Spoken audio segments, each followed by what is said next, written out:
Good morning, good afternoon, good evening, wherever you are coming to us today. Things are happening fast and furious in Abu Dhabi, and the close of the ministerial has been pushed back. I'll let our team on the ground tell you what's going on.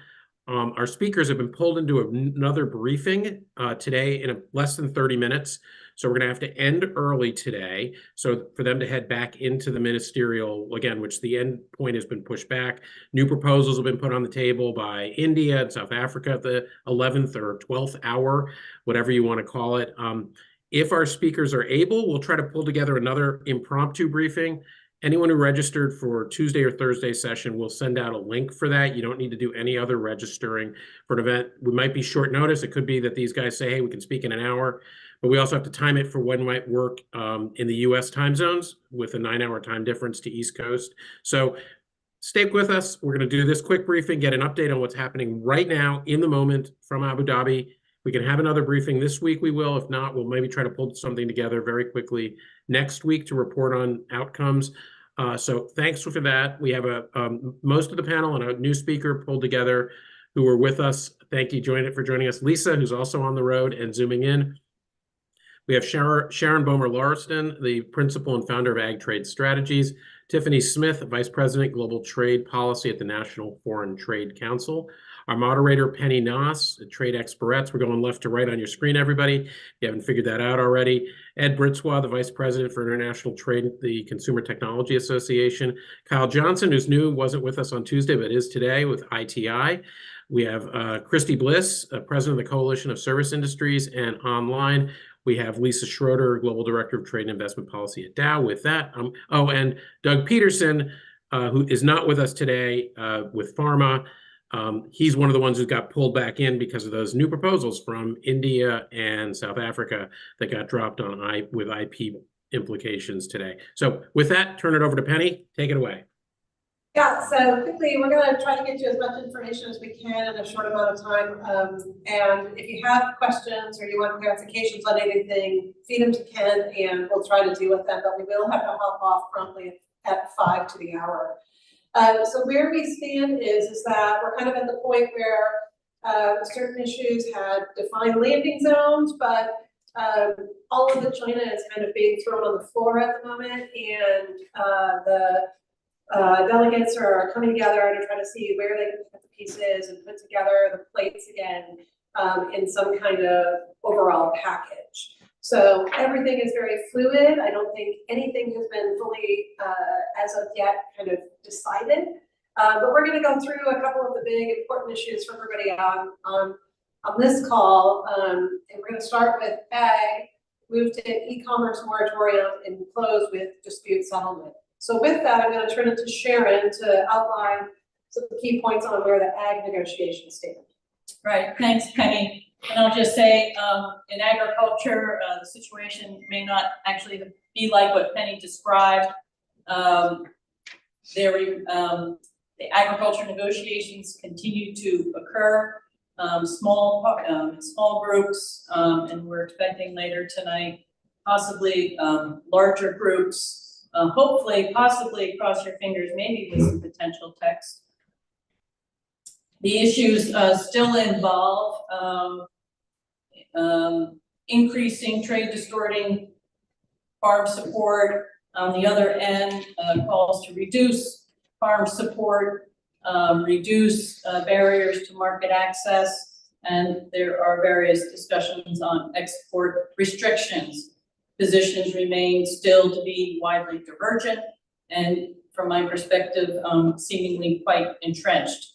We have one country that continues to demand a fundamental weakening of the WTO, domestic support disciplines. We have others, including many developing countries, demanding a comprehensive market liberalizing approach for agriculture. And that's because they actually have a lot of agriculture that's critical to their economies. I'll close by saying I want to give credit to the US government. They have been working very hard this week and working very hard to constructively try and find a landing zone for a way forward, but that still seems to be elusive at this point. Thank you. Thanks, Sharon. So now I'm going to turn over to the e-commerce moratorium team. So they're going to each has been talking about different folks, and so I think they have quite a bit of information to share on where things stand on the e-commerce moratorium. So I'm going to turn it over to Ed to start. Well, actually, I think Christy can start because she's been phenomenal this week in getting the best nuggets of intelligence. So I think Kyle and I can provide color commentary, but Christy, do you want to go first? Sure. So thanks very much. You know, I think unfortunately we are here on the last day of the ministerial theoretically, and it's hard to imagine that the moratorium issue will get resolved by midnight tonight, which is the theoretical deadline.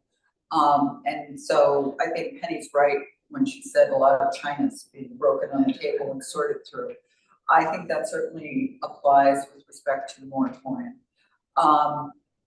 In terms of the lineup, the good news is that there is a lot of solid and growing support of developed and developing countries in favor of moratorium extension. Some countries that there were question marks about in the developing world have come forward. And so all of that, I think it's very positive. On the other hand, India, South Africa, Indonesia, and just today, Brazil all expressed opposition to continuation of the moratorium. And so that was a very concerning development. And what seems to be the case, at least, and I should also say that Pakistan and Bangladesh are also tagging along in opposing the continuation of the waiver. But with respect to India and Brazil, and possibly Indonesia, their position on the moratorium does seem to be related to agriculture. And certainly with respect to India, they've made it crystal clear really across the board that what they want is their position on a broader and a firmer decision with respect to public stockholding.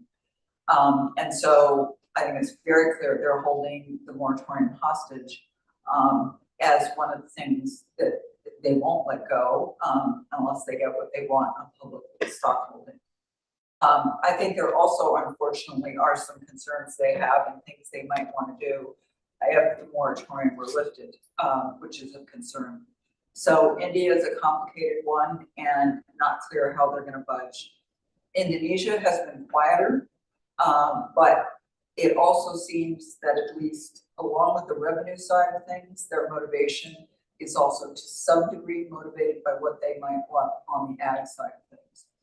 South Africa is hard to read, except that they seemed to want a fund to fund capacity building. But what's interesting is, at least in the discussions in the last day or so, they haven't really pushed that idea very much. And so it's curious as to where that stands. I think it's hard for folks to figure out how to really handle that issue at this point. And then Brazil, they are very angry on the agriculture side of things. And so, as I said, it's an expression of their anger and what they want to see in terms of domestic support on the ag side. So you have, interestingly, ironically, you have India on the one side wanting public stockholding, and then you have Brazil on the other side, very different posture, wanting domestic support. So it's a really tough situation, and the facilitator did do a draft text where he tried to draw out the positions of the various countries, and unfortunately didn't get a whole lot of reaction out of the countries, except for Brazil stepping forward and the countries that were opposed stepping forward and expressing their opposition. And so right now they're literally meeting again and having a convergence discussion to see what they decide to do. Do they decide to come up with some kind of lengthier text on the work program specifying what it would contain with respect to the recommendation about the extension of the moratorium? Right now it's bracketed either to extend it or bracket around termination. And so I will leave it to my colleagues to comment further. I don't want to monopolize the discussion, but I think the other good news is there's very solid support for the moratorium extension from the US, from the EU, from Australia, and quite a few other countries. And so it just remains to be seen whether they can break the stalemate with countries that are so solidly opposed. But let me stop there. Yeah, I would just add a couple of comments to what Christy just outlined. I think I think it is important to note just the level of support for extending the moratorium, and that's been notable. So it's not close to 50-50. It's clear where the majority is on this issue. And I think it's also been interesting to hear the different motivations and interests behind the countries, the handful of countries that have come out in opposition or voiced concern about extension. So I think that dynamic has come through really clearly. That's on the positive side, and then hopefully that makes it more likely that we'll reach agreement. I think the other space to watch, and Christy mentioned the work program, and I think that is an area where there's potentially some space to highlight some of the issues that countries have raised in the conversations this week. So it'll be interesting to see what that text looks like and what's possible in terms of the work program and future conversations as a way to address these concerns. Last thing I'd add here is that the host, UAE, does not want a failure for the ministerial. It would be quite embarrassing for them. So I think we have to factor in that UAE is working hard behind the scenes to help the facilitator, to help the different economies to overcome these challenges. It's hard for me to believe that India and others like South Africa and Indonesia would, I would say, let a WTO not have a ministerial declaration here in Abu Dhabi.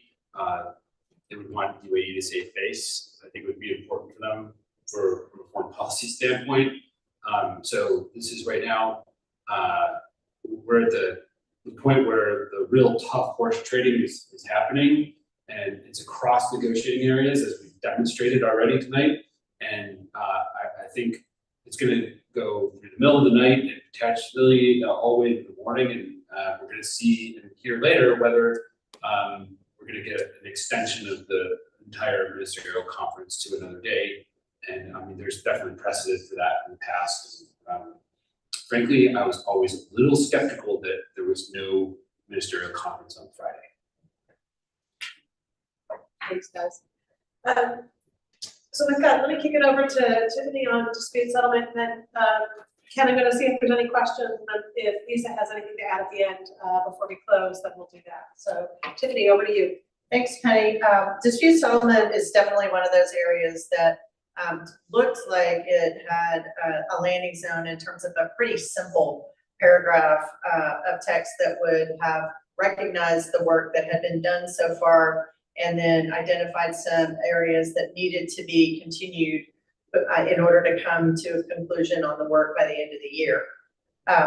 Then overnight last night, India began to link progress on every single other issue that is up for negotiation at the moment to a specific clarification in the dispute settlement talks that there would be a second level review appellate body in whatever mechanism gets put together as part of this reform process.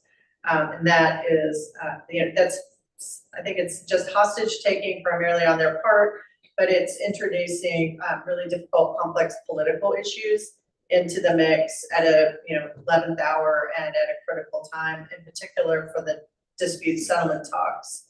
I think they are working right now to put things back together. As Ed mentioned, this is not a linear negotiation. This is, it's happening kind of everything all at the same time across all these different groups. But I do think the most likely scenario is that we end up somewhere fairly close to what we expected at the beginning, which is a pretty straightforward statement. The key is that the work going forward is based on the work that has been done to date.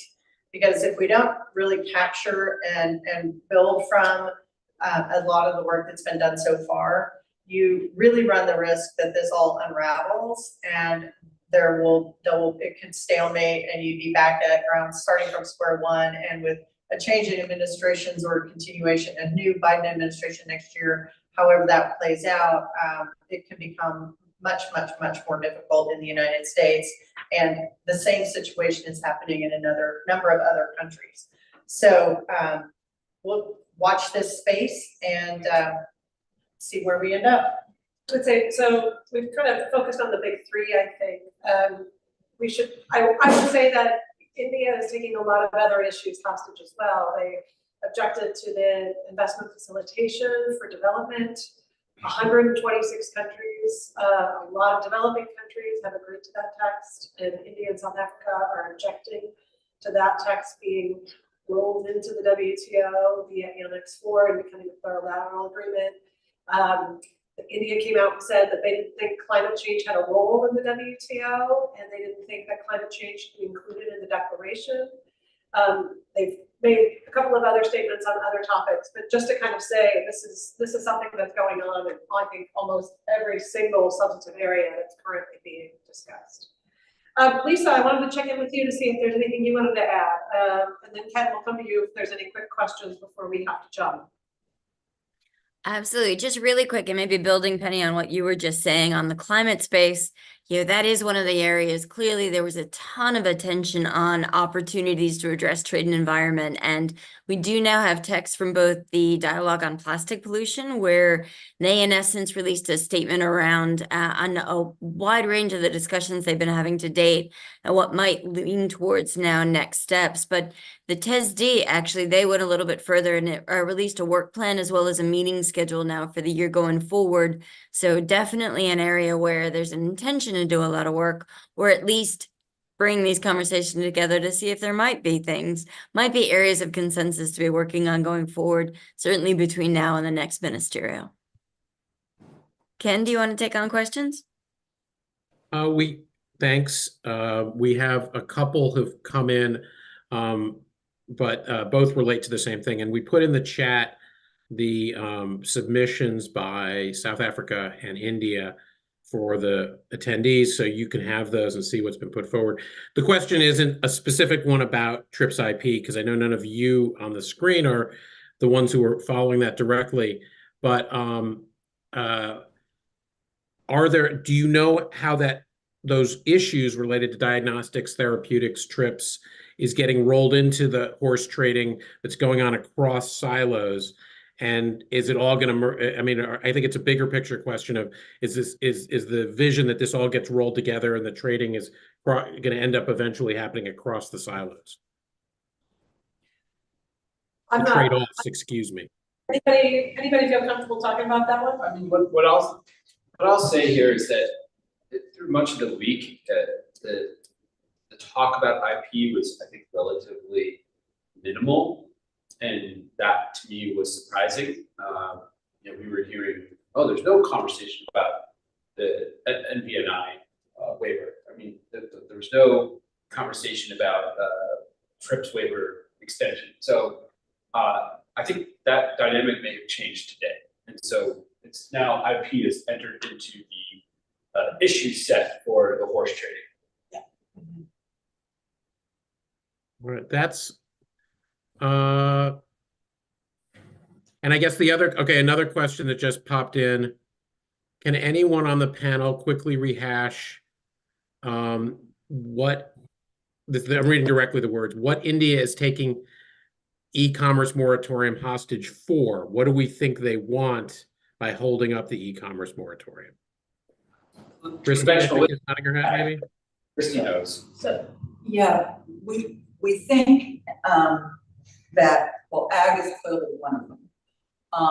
We think the appellate body is another one.